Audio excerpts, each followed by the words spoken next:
جو پہلے شراب کی اجازت تھی اس دوران جن لوگوں نے شراب پی ہوئی تھی اور بعد میں پتا چلا کہ جی یہ تو شیطانی کام ہے اور یہ ناپاک چیز ہے اور یہ ساری چیزیں، تو کئی مسلمانوں کے دلوں میں یہ بات اس وقت آئی ہوگی کہ ہم پہلے تو شراب پیتے رہے ہیں، وہ تو ہماری گھٹی میں اب پڑ چکی ہے، ہمارے جینز تک اس کا ایفیکٹ پہنچ چکا ہے، تو وہ کیسے نکلے گا؟ اب ہم پاک اپنے آپ کو کیسے کریں گے؟ کیا صرف آپ پینا چھوڑ دیں تو جو پہلے پی ہوئی ہے اس کا کیا بنے گا؟ کیونکہ گریجولی حرام ہوئی نا، 4 سٹیجز میں شراب کو حرام کیا گیا، چوتھی یہ فائنل ہے وہ سٹیج جس میں مکمل طور پر پہلے سورۃ البقرہ میں کہا گیا کہ اس میں فائدے بھی ہیں اور نقصان بھی ہیں، لیکن اس کے نقصانات فائدے سے زیادہ ہیں۔ پھر سورۃ النساء میں کہا گیا کہ جب تم شراب پیے ہوئے ہو نشے کی حالت میں تو نماز کے قریب نہ جایا کرو، واضح طور پر منع نہیں کیا، لیکن ان اشاروں سے ہی جو پرہیزگار مسلمان تھے اسی وقت پیچھے ہٹنا شروع ہو گئے۔ لیکن یہ پھر فائنل حکم جو ہے سورۃ المائدہ کی شکل میں نازل ہوا کہ اب کوئی گنجائش نہیں۔ تو یہاں یہ بھی ایک شریعت کا مسئلہ یاد رکھیں، آج کوئی شخص یہ نہیں کہہ سکتا کہ 4 سٹیجز میں شراب کو حرام کیا جائے گا، پہلے کو 8-10 سال پیتا رہے پھر بعد میں حرام ہوگی، نہیں۔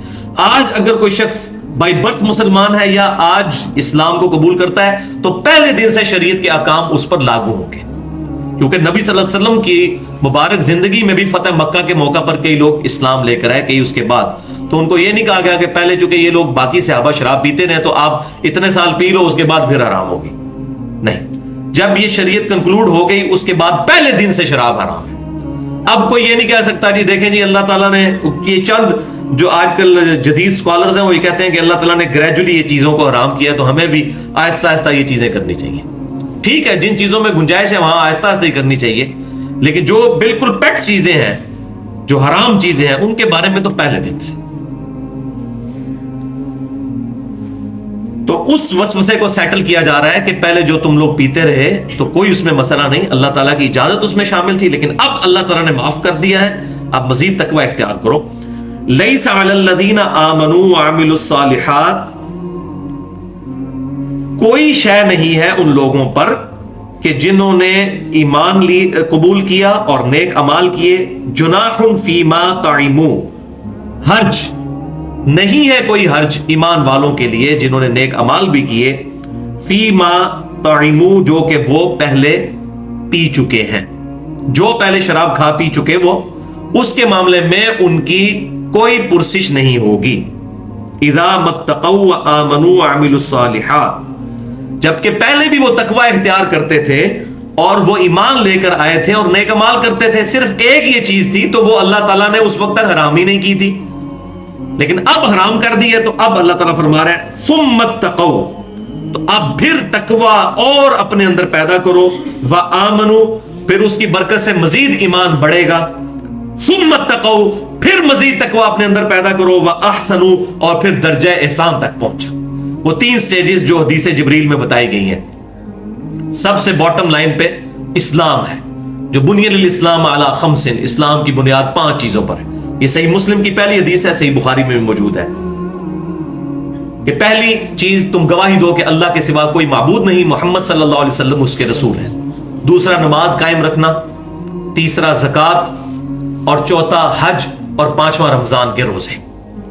یہ اسلام کی بنیاد ہے، لیکن ایمان جو ہے وہ اس سے بھی اوپر کا درجہ ہے۔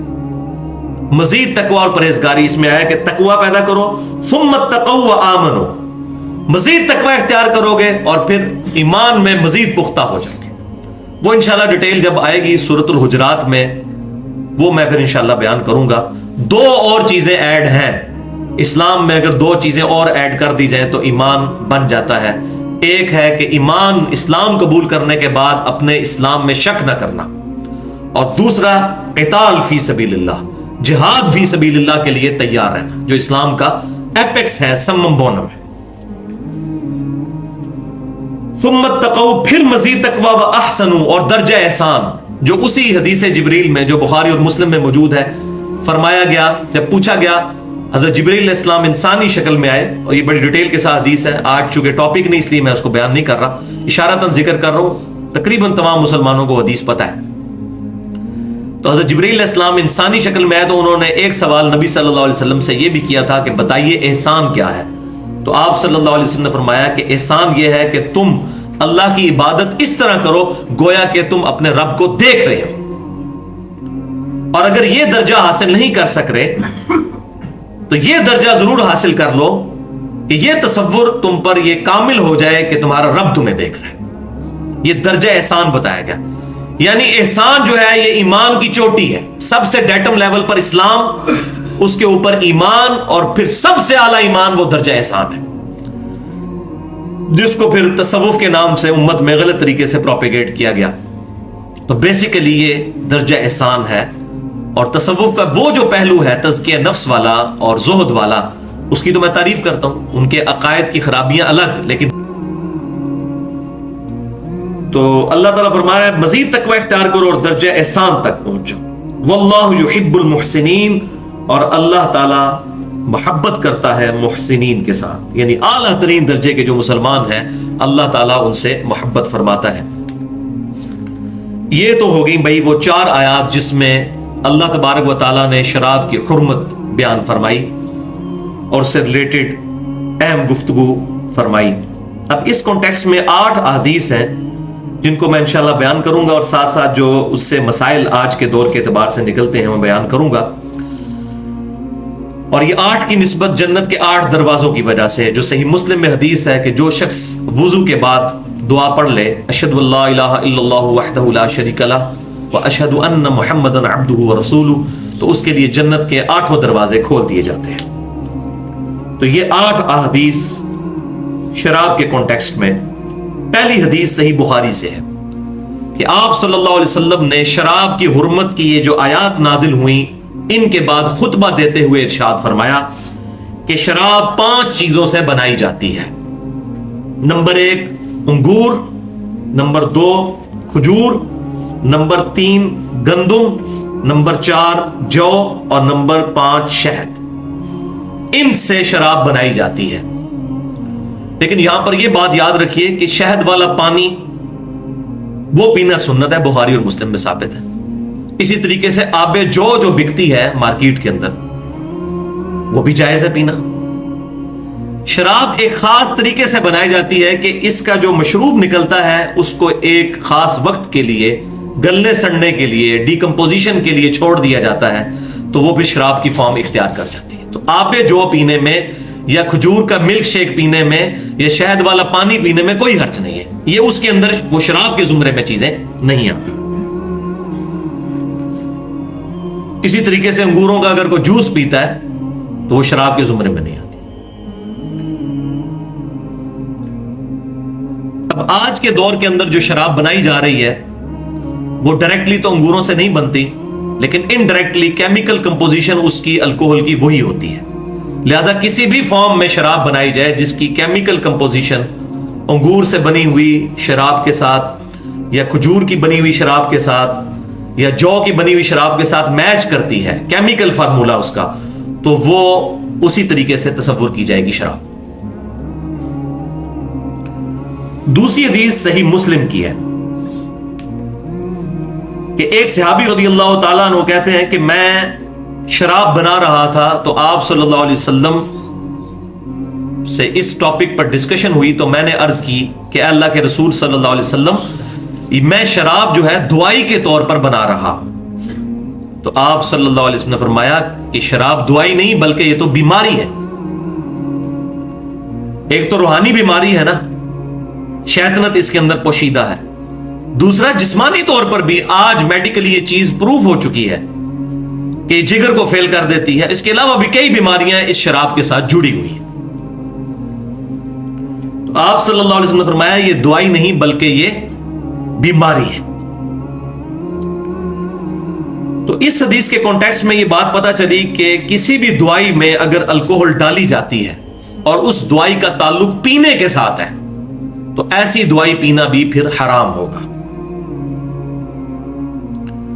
اب ہمارے معاشرے میں چند ایک سیرپ ایسے ہیں جن میں الکوہل ڈالی جاتی ہے، زیادہ تر میں نہیں ہوتی.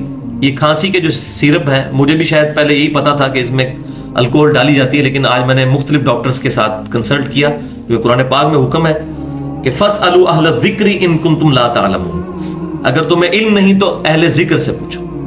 تو یہ ڈاکٹری کی فیلڈ کے جو لوگ ہیں، تو ہومیوپیتھک ڈاکٹر اور ایلوپیتھک جو ڈاکٹر بہترین ہیں، ان کو میں نے آج سیل فون پہ ان سے بات کی تاکہ اس ڈسکشن میں مجھے آسانی رہے. تو اہل ذکر اس فیلڈ میں ڈاکٹرز ہیں، جیولوجی کی فیلڈ میں جیولوجسٹ ہیں، ایمبریولوجی کی فیلڈ میں، گائنی کی فیلڈ میں ایمبریولوجسٹ ہیں. تو انہوں نے بتایا کہ اکثر جو سیرپ ہیں ان میں الکوہل نہیں ڈالی جاتی. آپ اس کی کمپوزیشن جو ہے اس کو دیکھ لیں، اس میں نہیں لکھی ہوتی. چند ایک ہیں جن میں ڈالی جاتی ہے تو ان کو اوائڈ کیا جا سکتا ہے. یہ تو ہو گیا ایلوپیتھک جو دوائیں ہیں ان کا معاملہ. باقی جو ہومیوپیتھک دوائیں ہیں ان تمام دوائیوں کے اندر الکوہل ڈالی جاتی ہے، لیکن اس میں ایک گنجائش نکل آتی ہے. وہ اس صورت میں کہ جو ہومیوپیتھک کی دوائیں ہیں وہ دوائی جو ہے اس کو پریزرو کرنے کے لیے میڈیم کے طور پر الکوہل استعمال ہوتی ہے. یعنی وہ دوائی کو اس الکوہل میں ڈبو کر رکھا جائے تو وہ پریزرو رہتی ہے، ادروائز وہ خراب ہو جاتی ہے.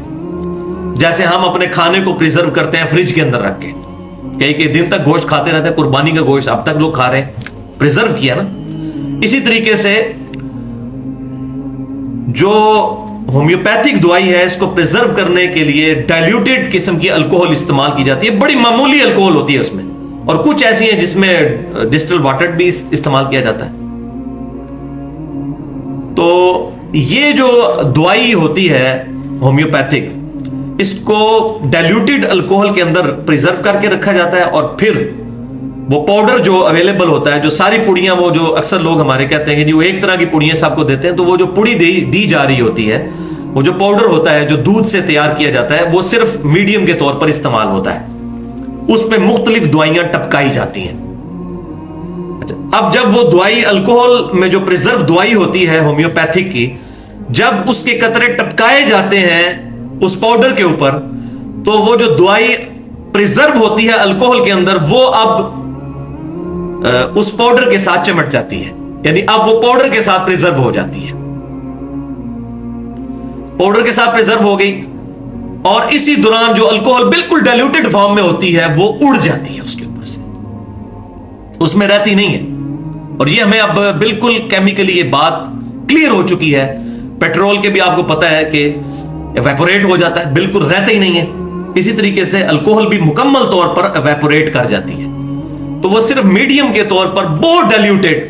اور وہ ڈاکٹر صاحب مجھے کہنے لگے آپ 2-3 بوتلیں بھی اس کی پی جائیں نا تو آپ کو کوئی نشہ نہیں ہوگا، نئے بندے کو بھی، اتنی ڈائلیوٹیڈ فارم میں ہوتی ہے. تو وہ ڈالتے ہی الکوہل اڑ جاتی ہے، پھر وہ دوائی جو ہے وہ اس پاؤڈر کے ساتھ چپک جاتی ہے، اور پھر وہ ہم دوائی استعمال کرتے ہیں. اور یہی وجہ ہے کہ اس وقت امت نے ہومیوپیتھک دوائیوں کے معاملے میں بھی اجماع کر لیا ہوا ہے.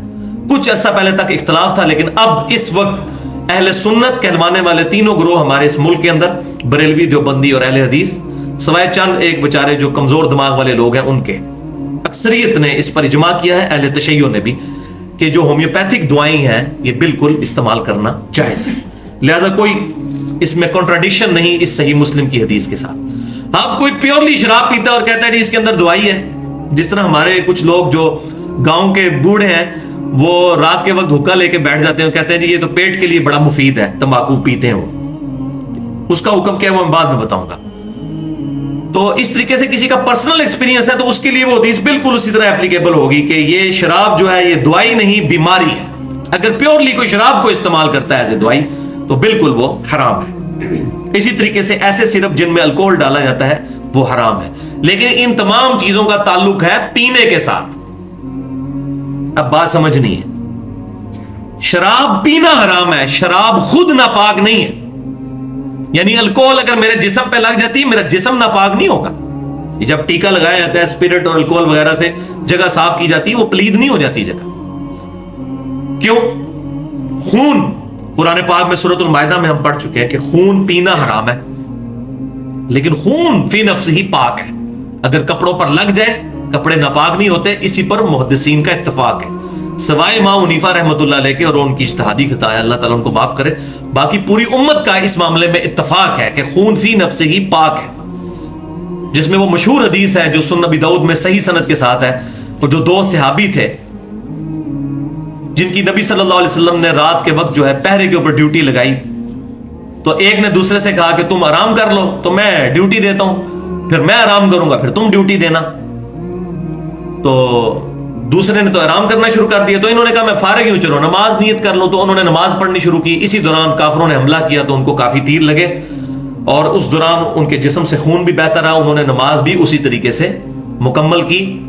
اور بعد میں صحابی نے کہا دوسرے نے کہ آپ نے ہمیں جگا لینا تھا. تو انہوں نے کہا مجھے نماز میں اتنا مزہ آ رہا تھا کہ میں نے اب یہ نامناسب سمجھی کہ میں سورت کو بیچ میں ہی چھوڑ دوں. میں نے اپنی نماز مکمل کی الحمدللہ. ہمارے والا صاحب تو نہیں تھا نا کہ سمجھ ہی نہیں لگتی. سورت الفاتحہ کا ترجمہ بھی بہت کم لوگوں کو آتا ہے. تو یہ حدیث واضح ثبوت ہے کہ ایک صحابی کا فہم ہے کہ وہ ان کو تیر لگے, اور تیر لگ رہے تھے جب تو خون تو نکلتا ہے اور بہنے کی مقدار میں نکلتا ہے. یہ تو نہیں ہے کہ ہلکا سا وہ ظاہر ہوتا ہے. تو وہ نماز پڑھتے رہے. اگر ان کا وضو ٹوٹ گیا تھا تو نماز کیوں پڑھتے رہے؟ اس حدیث کی روشنی میں امام شافعی رحمۃ اللہ علیہ اور خود امام بخاری رحمۃ اللہ علیہ نے بھی جو ہے وہ تعلیقاً یہ بات لکھی ہے کہ خون فی نفسہ ہی پاک ہے. خون پینا حرام ہے, لیکن خون فی نفسہ ہی پاک ہے. کپڑوں کو لگ جائے تو یہ کپڑے ناپاک نہیں ہوتے, جسم ناپاک نہیں ہوتا. تو یہ دو بالکل مختلف چیزیں.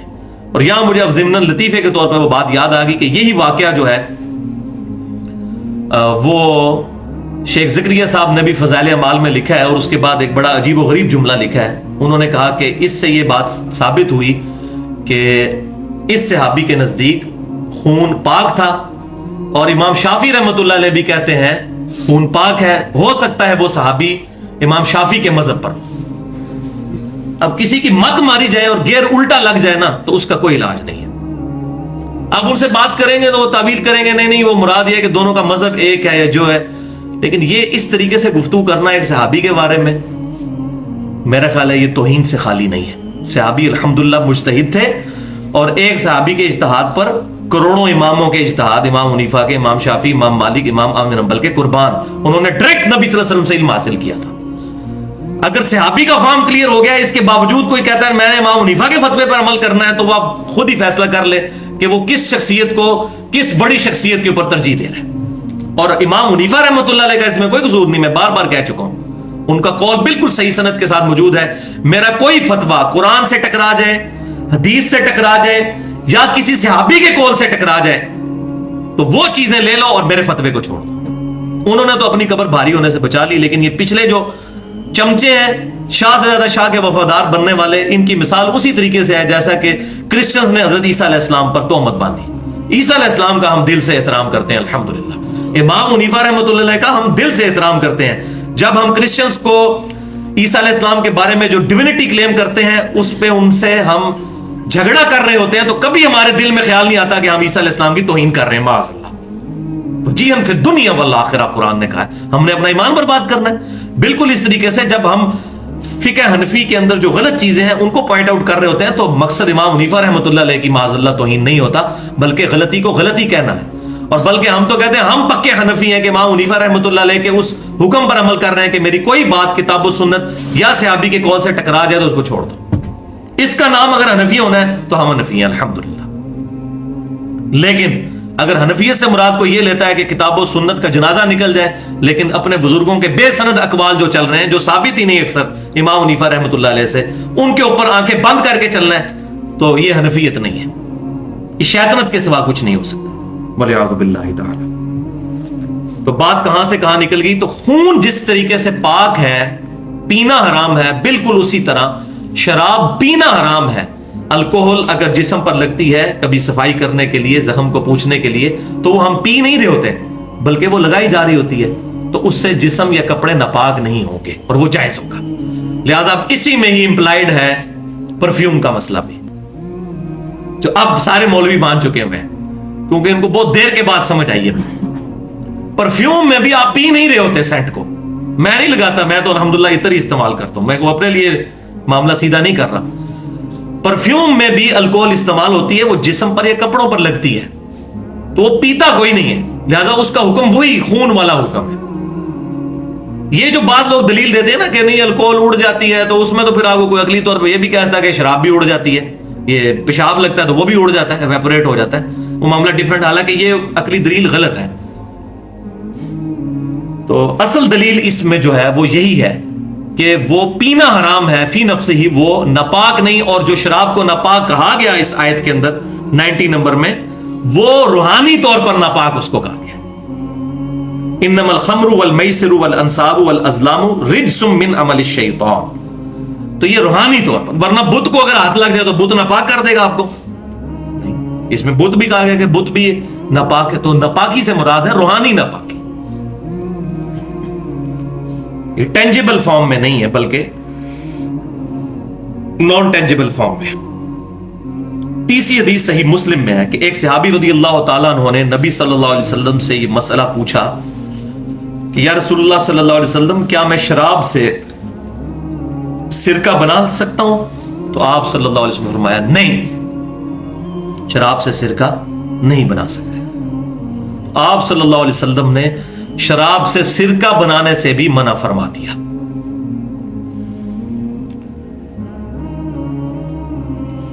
چوتھی حدیث صحیح بخاری اور صحیح مسلم کی متفق علیہ حدیث ہے. آپ صلی اللہ علیہ وسلم نے فرمایا ہر نشہ آور مشروب حرام ہے. ہر نشہ آور مشروب حرام ہے. جو چیز بھی نشہ دیتی ہے اور وہ شراب کی فارم میں ہے، مشروب کی فارم میں ہے، شراب عربی میں لیکوڈ چیز کو، پینے والی چیز کو کہتے ہیں، وہ حرام ہے. اور اسی کانٹیکسٹ میں سنن ابی داؤد، جامع ترمذی اور سنن ابن ماجہ میں صحیح سند کے ساتھ حدیث ہے کہ آپ صلی اللہ علیہ وسلم نے فرمایا جس مشروب کی زیادہ مقدار حرام ہے اس کی تھوڑی سی مقدار بھی استعمال کرنا حرام ہے. اب کوئی شخص عادی شرابی ہے جس کو 2 یا 3 گلاس پی کر نشہ چڑھتا ہے، وہ کہ جی میں 1-2 گھونٹ پی تو مجھے نشہ تو آتا کوئی نہیں، میرے لیے اتنا پینا تو پھر جائز ہے. تو وہ بھی آپ صلی اللہ علیہ وسلم نے پتہ ہی کاٹ دی ہے. سنن ابی داؤد، سنن ابن ماجہ اور سنن ترمذی میں صحیح سند کے ساتھ کہ جس کی کثیر مقدار پینا حرام ہے اس کی تھوڑی مقدار پینا بھی حرام ہے.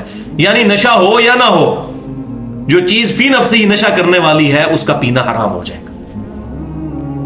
پانچویں حدیث صحیح مسلم کی، وہ اس سے بھی زیادہ مزید واضح ہے. اس میں آپ صلی اللہ علیہ وسلم نے فرمایا کہ ہر نشہ آور چیز حرام ہے. ہر نشہ آور چیز حرام ہے. اب مشروب کا ذکر نہیں آیا، ہر نشہ آور چیز حرام ہے. دوسری حدیث جو صحیح مسلم کی اس سے پہلے ہم نے پڑھی اس میں تھا مشروب، یہاں ہے کہ ہر نشہ دینے والی چیز حرام ہے. لہذا وہ چیزیں جو مشروب کی فارم میں نہیں بھی ہیں جب بھی نشہ دیں گی وہ حرام ہی تصور کی جائیں گی. مثال کے طور پر افیون، ہیروئن، چرس، اور اب تو یہاں ہمارے ملک کے اندر لوگ سمت بانڈ کا بھی نشہ کر رہے ہیں.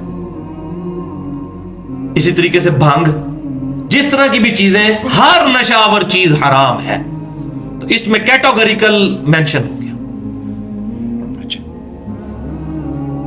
اور اس کے ساتھ ہی پھر الفاظ ہیں ہر نشہ آور چیز حرام ہے. جو حرام اس طرح کی چیزیں ہوئے پیتا ہوا مر گیا تو آخرت میں اللہ تعالیٰ اسے جو جنت کی شراب ہے اس سے محروم کر دے گا، والعیاذ باللہ تعالی. اور صحیح مسلم کی حدیث، اگلی حدیث جو اسی کانٹیکسٹ میں ہے، پانچویں حدیث کے ہی، کہ آپ صلی اللہ علیہ وسلم نے فرمایا کہ جو شراب پینے والا ہے، نشہ آور چیزیں استعمال کرنے والا ہے، قیامت میں اللہ تعالیٰ اسے جہنمیوں کا پسینہ، پیپ اور خون پلائے گا، والعیاذ باللہ تعالی. اب بھی جاوید اقبال صاحب کو یہ سمجھنا ہے کہ شراب کہاں حرام لکھی ہوئی ہے تو ان کی عقل پہ ہی ماتم کیا جا سکتا ہے. اب یہاں پر میں سگریٹ والا مسئلہ بھی ذرا کلیئر کر دوں کیونکہ اس میں آیا تھا ہر نشہ آور چیز حرام ہے. تو نشے کی تعریف وہی ہے کہ جس کو پینے سے نشہ آ جاتا ہو. جب نیا بندہ پیے، ایک پرانا عادی ہے وہ تو اگر 3 یا 4 سگریٹ پیتا ہے افیون کے ساتھ یا چرس کے ساتھ، اس کو تو پتہ ہی کچھ نہیں چلتا ایک سگریٹ پینے سے. نیا آدمی جب بھی نشہ آور چیز استعمال کرے اور اس کو نشہ ہو جائے، اس چیز کو ہم کہیں گے یہ حرام ہے. اب کئی لوگ ایسے ہیں کہ جو چائے نہ پیئیں تو ان کا سر درد کرنا شروع کر دیتے ہیں، بلکہ کئی لوگ نہیں، تقریباً زیادہ تر لوگ، ہم میں سے بھی کئی لوگ. اب یہ بے وقوفی ہے اگر کوئی شخص یہ کہے کہ چائے پینا حرام ہے، یہ بھی نشہ ہے. دیکھیں جی، چائے نہ پی تو سر درد شروع ہو گیا. تو نشے کی تعریف یہ نہیں ہے. نشے کی تعریف یہ ہے کہ اس کو پینے کے بعد انسان کی، اس کو پینے کے بعد ہوش ختم ہو جائے. تو چائے آپ جتنی مرضی پیتے رہیں اس سے آپ کو نشہ نہیں چڑھتا. تو چائے اس حکم میں نہیں آتی. اب رہا مسئلہ سگریٹ کا، تو ان احادیث کی روشنی میں سگریٹ بھی نشے میں تو نہیں آتا، نشے کے زمرے میں سگریٹ نہیں آتا، ورنہ اگر سگریٹ کو نشے کے زمرے میں لائیں گے تو چائے اس سے پہلے آ جائے گی. جیسے لوگ سگریٹ کے عادی ہیں اس طرح چائے کے بھی عادی ہیں. ہمارے دفتروں میں لوگ 3 4 دفعہ پیتے ہیں، ہم تو شکر الحمدللہ صبح 1 دفعہ پیتے ہیں، دودھ پتی وہ بھی، چائے نہیں، تو معاملہ سیدھا ہو جاتا ہے. لیکن کئی لوگ ہمارے ساتھ ہی آفس میں 3 4 دفعہ چائے پیتے ہیں اور وہ کہتے ہیں ہم تو کام ہی نہیں کر سکتے. تو اس بنیاد پر اگر کوئی سگریٹ کو حرام کہتا ہے تو اس کی علمی کمزوری ہے. سگریٹ قریب الحرام ہے اس لیے کہ یہ انسان کی صحت کے لیے نقصان دہ ہے بہت زیادہ. اب کوئی کہے گا چائے بھی نقصان دہ ہے، چائے نقصان دہ نہیں ہے بھائی. چائے کے ذریعے دودھ بھی آپ کے جسم میں جاتا ہے، اور یہ میں کئی ڈاکٹر سے کنفرم کر چکا ہوں. میں نے ان کو کہا کہ میں ویسے دودھ نہیں پیتا، مجھے اس کی طرف رغبت نہیں ہوتی، لیکن دودھ پتی جو ہے وہ میں 2 3 مگ بھی پی جاتا ہوں، تو کیا اس کا ایفیکٹ دودھ والا ہی ہوگا؟ تو انہوں نے کہا ہاں بالکل، یہ دودھ کی ہی طرح ایفیکٹ کرتا ہے جسم میں جا کے. دودھ پتی پی لیں یا خالی دودھ، یہ برابر ہے. تو وہ تو نفع کی چیز ہے، اس میں دودھ بھی شامل ہے، نفع آور چیز موجود ہے. لیکن سگریٹ کا مسئلہ اور حکے کا مسئلہ یہ ہے، یہ تمباکو کا نفع والی بات کوئی نہیں، نقصانات ہی نقصانات ہیں. لہذا سگریٹ جو ہے اس سے بچنے میں عافیت اس لیے ہے کہ یہ اپنے جسم کو نقصان پہنچانے والی چیز ہے. اور ابھی میڈیکلی یہ چیز پروف ہو چکی ہے، امریکہ میں پورے ریسرچ پیپر چھپ چکے ہیں اس بات کے اوپر کہ جو لوگ سگریٹ پیتے ہیں ان کے پھیپھڑے جو ہے وہ ڈیمیج ہو جاتے ہیں. اسی طریقے سے دل کی بیماریوں کا بھی شکار ہو جاتے ہیں. اب کوئی یہ نہ کہے کہ فلاں بابا ہے وہ دیکھو بچپن سے پی رہا ہے سگریٹ، وہ ابھی تک صحیح ہے. ایک آدھ مثال دینے سے نہیں معاملہ ہوتا. اوور آل جب بھی اسٹیٹسٹیکل ڈیٹا اکٹھا کیا جاتا ہے تو اوور آل دیکھا جاتا ہے کہ 10 بندوں کے اوپر اگر تجربہ کیا گیا تو 9 کو افیکٹ ہو گیا، تو 9 کا معاملہ لیا جائے گا نہ کہ 1 کا. تو سگریٹ جو ہے وہ خودکشی والے زمرے کے اعتبار سے قریب الحرام ہے. یہ قریب الحرام میں بار بار اس لیے بول رہا ہوں کہ کسی چیز کو پیٹ حرام کہنے کے لیے نص قطعی چاہیے ہوتی ہے. تو اس کے لیے فقہ نے بھی ایک ٹرم ڈیوائز کی ہے، مکروہ تحریمی. جو چیزیں اس اعتبار سے ہوتی ہیں ان کو وہ کہتے ہیں مکروہ تحریمی ہے، قریب الحرام، تاکہ شریعت میں کوئی چیز ایڈ نہ ہو رہی ہو. لیکن فتوے کے طور پر اگر کوئی حرام بھی کہہ دیتا ہے تو ہم اس پہ کوئی فتویٰ نہیں لگاتے، لیکن ہم خود بچتے ہیں اس چیز سے. ہم کہتے ہیں قریب الحرام ہے. ہاں، اس بات کو ہم ڈنکے کی چوٹ پہ کہتے ہیں کہ سگریٹ پینا گناہ ہے. یہ ڈنکے کی چوٹ پہ کہتے ہیں. گناہ کیوں ہے؟ اپنے آپ کو نقصان پہنچانا. قرآن پاک میں اللہ تبارک و تعالیٰ نے فرمایا کہ اپنے آپ کو اپنے ہاتھوں سے مت ہلاک کرو. جبکہ میڈیکلی یہ چیز جب پروف ہو چکی ہے کہ سگریٹ پینے کی وجہ سے انسان کی صحت کو نقصان ہے اور کئی بیماریوں کا انسان شکار ہو جاتا ہے، تو یہ جان بوجھ کے اپنے آپ کو ڈیمیج کرنے والی بات اور نقصان ہی نقصان ہے. یہ بھی صرف نفسیاتی ایفیکٹ ہوتا ہے کئی لوگوں کا، جی وہ حقہ پیتے ہیں تو یہ ہو جاتا ہے تو وہ ہو جاتا ہے. حقہ پینے کے علاوہ بھی بڑے طریقے ہیں ہاضمہ کرنے کے، کئی طریقے موجود ہیں. تو اس کو ایوائڈ ہی کرنا چاہیے، اسی میں عافیت ہے. لہذا سگریٹ والا مسئلہ بھی کلیئر ہو گیا. تو یہ جو بیوقوف لوگ بات کہہ رہے ہیں یہ نشے کی وجہ سے حرام ہے، تو وہ ان کے دلائل جب کمزور ہوتے ہیں تو پھر میرے جیسا بندہ سامنے بیٹھا ہوگا تو میں کہوں گا پہلے چائے پہ فتویٰ لگاؤ کہ چائے بھی حرام ہے. اگر سگریٹ حرام ہے تو سگریٹ پینے سے بھی ہوش نہیں جاتی، چائے پینے سے بھی نہیں جاتی. اور سگریٹ کا عادی بغیر سگریٹ کے نہیں رہ سکتا، چائے کا عادی بغیر چائے کے نہیں رہ سکتا. اتنی انالوجی موجود ہے تو لگاؤ فتویٰ. مسئلہ یہ نہیں ہے. سگریٹ کو ہم جو گناہ سمجھتے ہیں یا قریب الحرام سمجھتے ہیں تو اس وجہ سے کہ اس میں اپنی صحت کو نقصان پہنچانا ہے. یہ سلو پوائزننگ ہے. سلولی آپ خودکشی کی طرف جا رہے ہیں، سوسائڈ کی طرف جا رہے ہیں اس وجہ سے.